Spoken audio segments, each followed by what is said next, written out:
ओम शांति 22/4/2023 के महावाक्य। बाबा कहते, मीठे बच्चे, अपना स्वभाव बहुत ही मीठा और शांत बनाओ। बोल चाल ऐसा हो जो सब कहे ये तो जैसे देवता है। अपना स्वभाव बहुत ही मीठा और शांत बनाओ। बोल चाल ऐसा हो जो सब कहे ये तो जैसे देवता है। प्रश्न, तुम बच्चों को कौन सा सर्टिफिकेट संगम पर बाप से लेना है? तुम बच्चों को कौन सा सर्टिफिकेट संगम पर बाप से लेना है? उत्तर, अपने दैवी मैनर्स का सर्टिफिकेट। बाप जो श्रृंगार कर रहे हैं, बच्चों की इतनी सेवा कर रहे हैं, तो जरूर उसका रिटर्न देना है। बाप का मददगार बनना है। मददगार बच्चे वह जिनका स्वभाव देवताई हो, ईश्वरीय सर्विस में कभी थके नहीं, यज्ञ सेवा से स्नेह हो। ऐसे बच्चों को बाप भी इजाफा देते हैं, खातरी करते हैं। ऐसे सर्विसेबल स्नेही बच्चों को देख देख बाप हर्षित होते हैं। गीत तुम्हारे बुलाने को जी चाहता है। ओम शांति। भक्तों प्रति भगवान आवाज। जबकि भक्त सम्मुख है और भक्त जानते हैं कि भगवान बैठकर हमको ज्ञान के गीत सुनाते हैं, वे ज्ञान की डांस कराते हैं। अच्छा, इनसे फिर क्या होगा? कहते हैं वे देवताओं माफिक सदा सुखी और हर्षित रहेंगे। भगवान को ही बेहद का बाप व विश्व का रचयिता कहा जाता है। वह है स्वर्ग का रास्ता।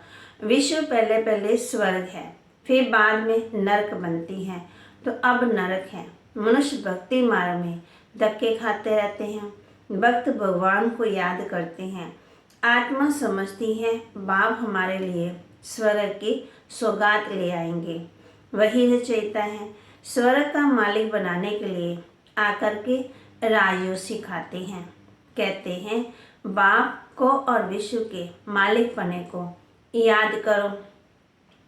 जब विश्व का रचयिता बुद्धि में आता है तो समझा जाता है परमपिता परमात्मा नए विश्व रचते हैं।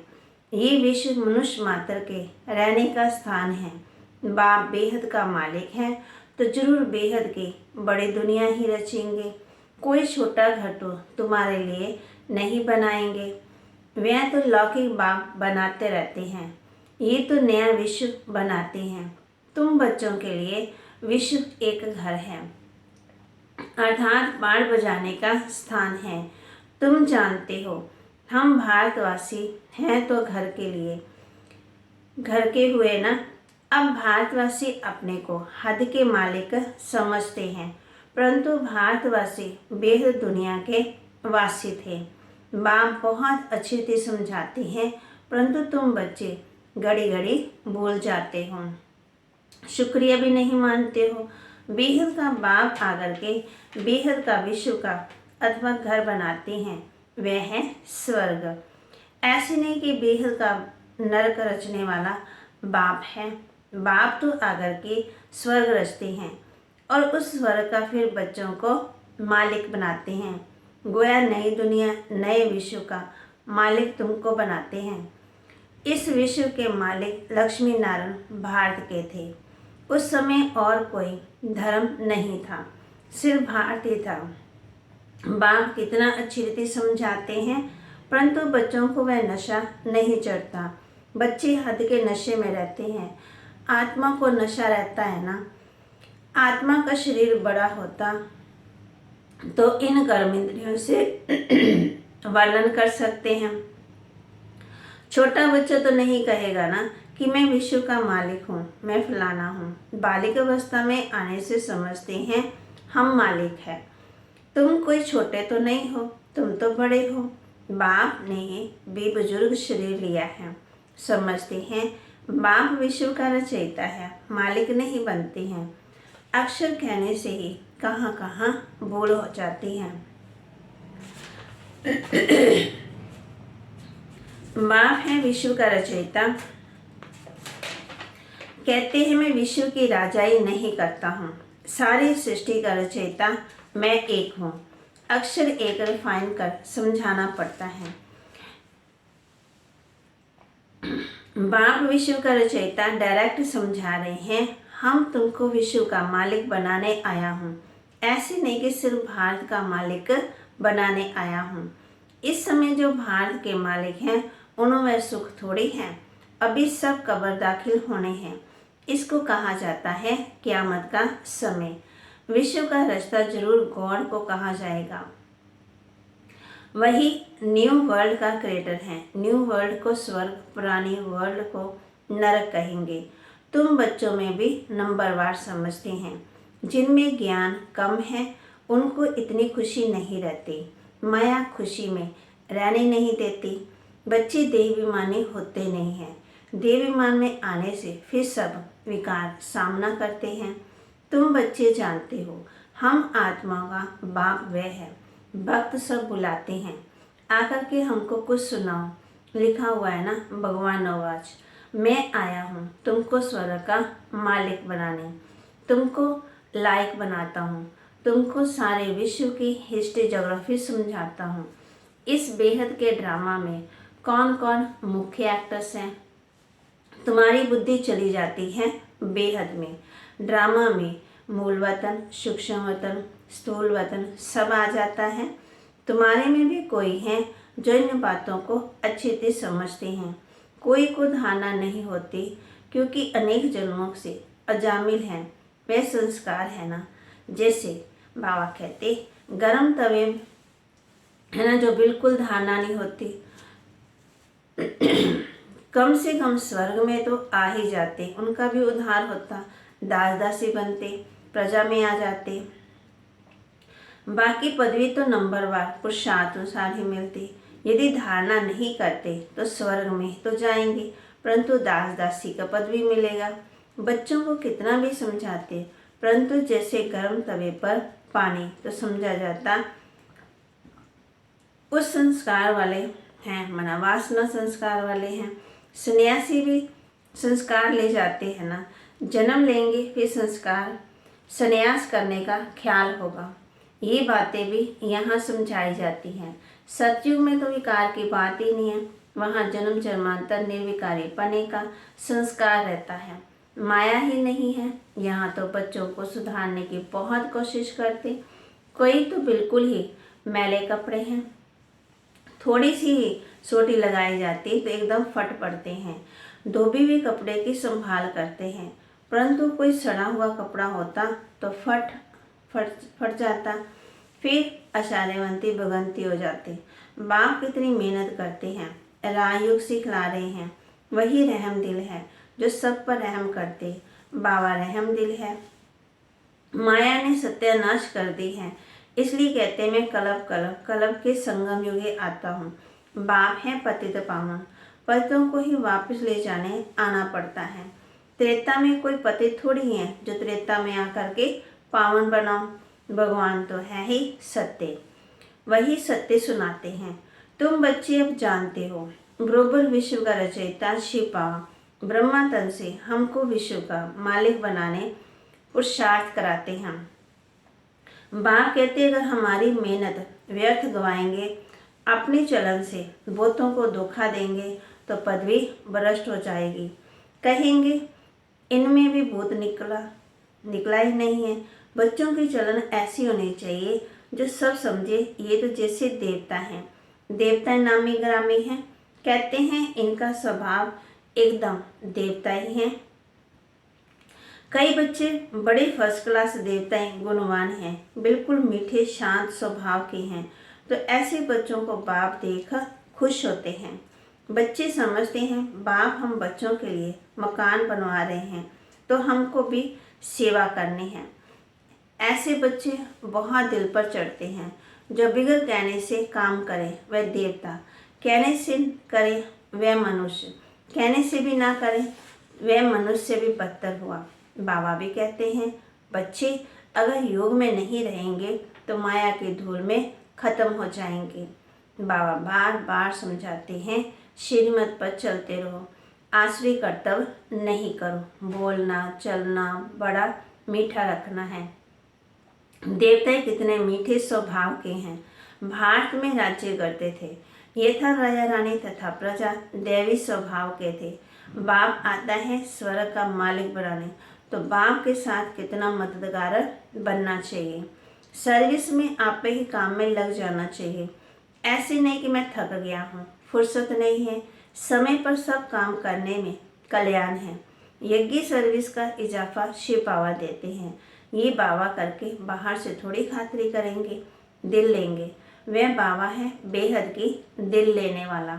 ये है हद की दिल देने वाला, लेने वाला। बच्चों की दैवी चलन देखते हैं तो फिर कुर्बान जाते हैं। बिगड़ कहे जो बच्चे सर्विस में तत्पर रहते हैं, हाजिर रहते हैं, उनको कहा जाता है देवता। देवताओं को कुछ कहने की दरकार नहीं होती। वहाँ आश्रित स्वभाव होता ही नहीं। यहाँ कई बच्चे माता पिता के मत पर नहीं चलते हैं तो अपना ही नुकसान करते हैं। बाप कहते हैं मैं परम धाम से आता हूँ बच्चों की सेवा के लिए। मेरी मत पर नहीं चल, कितनों को दुख देते। कला पहले भी ऐसे हुआ था।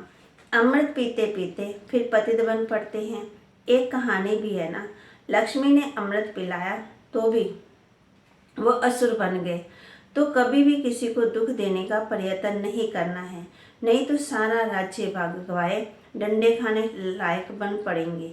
बाबा ने समझाया है मैं धर्मराज हूँ। इनडायरेक्ट कुछ करते थे तो हद के अलग की सजा भुगतते थे। अब डायरेक्ट आकर फिर भी बाबा की मेहनत बर्बाद करते हैं तो बहुत सजा खानी पड़ेगी। हम तुमको देवता बनाते हैं, माया फिर आकर के तुमको असुर बनाती हैं। बार बार समझाते हैं दैवी गुण धारण करो। गायब हुआ ना, राम राज्य में जानवर भी एक दो को प्यार करते थे, इकट्ठे एक तालाब पर जल पीते थे। यहाँ तो अमृत पीकर फिर असुर बन पड़ते। ब्राह्मण कुलभूषण को फिर तकलीफ देते, उनकी फिर कितनी दुर्गति होती होगी। बाप आते हैं सदगति देने, तो तुम बच्चों को दैवी गुण वाला बनना है। आप भी सर्विस करनी है। बाप भी सर्टिफिकेट देंगे। जो निश्चय बुद्धि अच्छी हैं वे सदा बाप को याद करते रहेंगे। उनको ख्याल रहता है, नाम बदनाम नहीं करेंगे, आश्रय गुण नहीं दिखाएंगे। अभी तो सब नंबरवार पुरुषार्थी हैं। सिर्फ ये निश्चय रहना चाहिए कि हम गॉड फादरली स्टूडेंट हैं। भगवानोवाज बच्चों प्रति मैं तुमको पढ़ाकर राजाओं का राजा बनाता हूँ। तुमको योग और ज्ञान सिखलाता हूँ। तुम देहाभिमानी बनो, मैं तुमको ले जाने के लिए आया हूँ। तुम आत्मा मशरूदेश मेरे को फॉलो करेंगे। बरोबर महाभारत लड़ाई लगी है। बाबा पंडा है, कहते हैं मैं लिबरेट करने आया हूँ। तुम माया के फंदे में बड़े दुखी हो। एक तो गर्भ जेल में जाते, दूसरा फिर उस जेल में आना मनुष्यों के लिए बड़ा सहज हो गया है। बड़ी खुशी से जेल में जाते, एक दो को देख भूख हड़ताल आदि करने लग पड़ते हैं।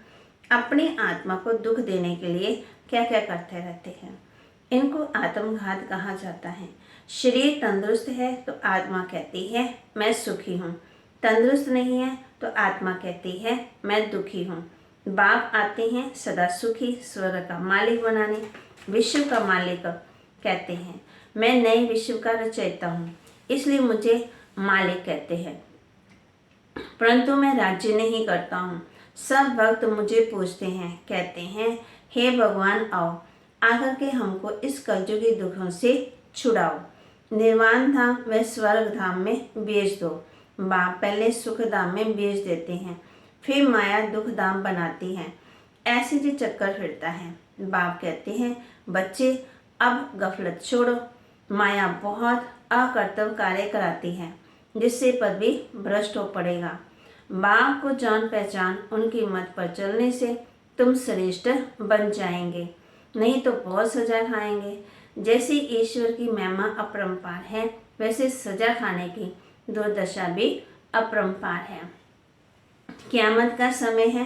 बाबा सबका हिसाब चुकतू कराते हैं।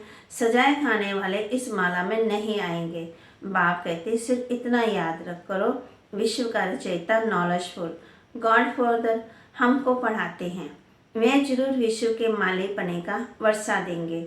इतना याद रखें तो भी हंसते खेलते रहेंगे। अच्छा, मीठे मीठे सिखलते बच्चों प्रति माता पिता बाप दादा का याद प्यार और गुड मॉर्निंग। रूहानी बाप की रूहानी बच्चों को नमस्ते। रूहानी बच्चों की रूहानी बाप दादा को दिलवा जान सिकवा प्रेम से नमस्ते। धारणा के लिए मुख्य सार, अपना बोलचाल बहुत मीठा रखना है, कोई आश्री अकर्तव्य नहीं करना है, दैवी मैनर्स धारण करने हैं। बाप की सर्विस में बिगड़ कहे मददगार बनना है, बाप की मेहनत का रिटर्न अवश्य देना है, गफलत नहीं करनी है। वरदान दे रहे बाबा बच्चों को, बुद्धि रूपी विमान द्वारा सेकंड में तीनों लोगों का सैर करने वाले सहज योगी भाव। बुद्धि रूपी विमान द्वारा सेकंड में तीनों लोगों का सैर करने वाले सहज योगी भाव। बाप दादा बच्चों को निमंत्रण देते हैं कि बच्चे संकल्प का स्विच ऑन करो और वतन में पहुंचकर सूर्य की किरणें लो, चंद्रमा की चांदनी में लो, पिकनिक भी करो और खेल कूद भी करो। इसके लिए सिर्फ बुद्धि रूपी विमान में डबल रिफाइन पेट्रोल की आवश्यकता है। डबल रिफाइन अर्थात एक निराकारी निश्चय का नशा कि मैं आत्मा हूँ, बाप का बच्चा हूँ। दूसरा साकार रूप में सहसंबंधों का नशा। ये नशा और खुशी सहयोगी भी बना देगी और तीनों लोगों का सैर भी करते रहेंगे। स्लोगन, श्रेष्ठ कर्म का भाण ही श्रेष्ठ भाग्य की लकीर खींचने का कलम है। श्रेष्ठ कर्म का ज्ञान ही श्रेष्ठ भाग्य की लकीर खींचने का कलम है। ओम शांति।